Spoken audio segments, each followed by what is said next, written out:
another episode of Today on Commodities Market. I am Precious Destiny. Nigeria saw its crude oil production increase slightly last month to about 1.25 million barrels per day, which is 360,000 barrels per day, lower than the quota given to it by the Organization of Petroleum Exporting Countries.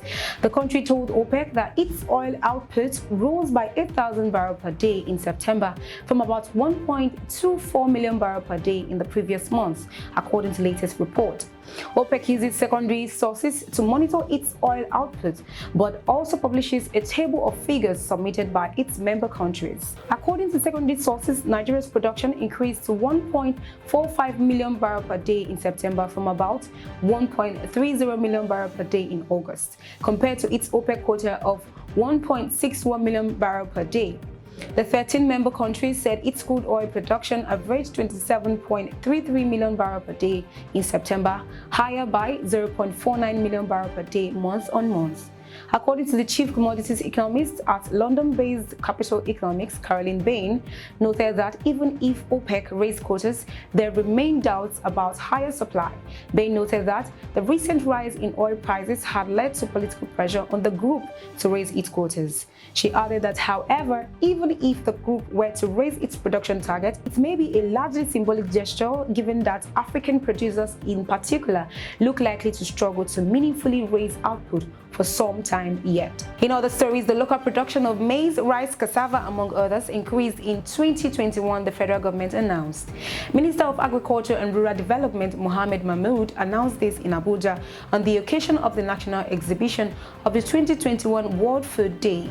He stated that since the beginning of the 2021 farming season, his ministry had distributed inputs to states across the country to boost food production. According to Mahmoud, Nigeria recorded a boost in the production of its major staple crops, especially maize and rice production rose from 12.8 and 12.3 to 13.94 and 14.28 million metric tons.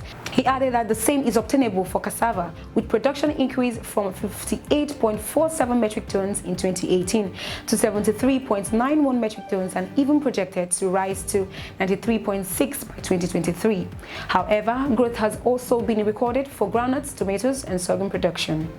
Cattle, beef, dairy, and fish production also rose by 166%, 146%, and 11% respectively between 2020 and 2021.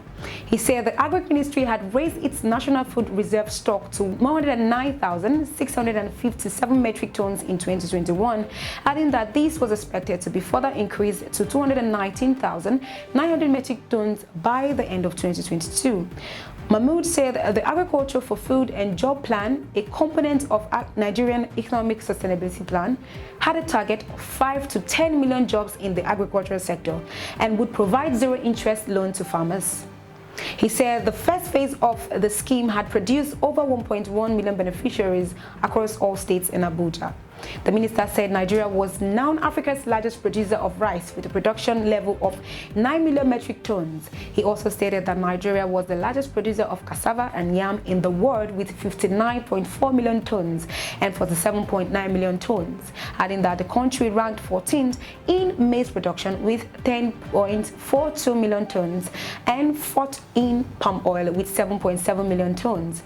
Mahmoud noted that agriculture was viewed as the backbone for the overall development of any country, with the highest employer of about 75% of the public. The exchange rate between the naira and the US dollar closed at 415.07 per dollar at the investors and exporters windows where Forex is traded officially. Naira appreciated significantly against the US dollar after enduring a huge fall to 422.07 per dollar. The exchange rate gained 1.66% to close the week at 415.07 per $1. On the other hand, the exchange rate at the parallel market fell and closed at 573.3 per $1 compared to 572 per $1 recorded the previous week, representing a depreciation of 0.09%. Moving on, the price of 12.5 kilograms of liquefied petroleum gas, popularly called cooking gas, which was sold for 7,000 naira about a week ago, has increased to between 8,000 naira and 8,200 amidst various concerns by marketers and producers of the commodity. Now, of the 1.2 million metric tons of the products required by Nigeria, the Nigeria LNG Limited supplies about 450,000 metric tons. This leaves a gap of 750,000 metric tons to be filled by imports. The Petroleum Production Pricing Regulatory Agency had said in September that out of the 85,264.80 metric tons of liquefied petroleum gas consumed in the country in August, 38,040.46 metric tons were imported. This means that 55.39% of the liquefied petroleum gas consumed in the country in August was imported, while 44.61% was supplied locally. The PPPRA data show that 21,606.30 metric ton was imported from the United States, while 13,044.266 was imported from Algeria, and 12,573.779 metric ton was brought into the country from Equatorial Guinea.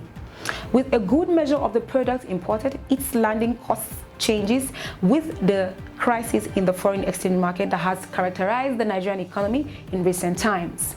Marketers of cooking gas faulted claims by producers that one of the factors causing the persistent rise in LPG price was the lack of enough infrastructure by retailers of the commodity. Now over to the commodity price for the week. The current commodity prices per ton this week includes old maize ranging from 195,000 to 200,000, new maize 150,000 to 160,000, cashew nut 500,000 to 550,000. Locust bean ranges from 335,000 to 340,000. Millet 160,000 to 165,000. Rice paddy 228,000 to 300,000. Palm kernel nut 270,000 to 275,000. Soybean 385,000 to 390,000. Sesame seed 735,000 to 739,000. Cassava tuber 35,000 naira to 40,000 naira. All the prices are reliant on the region.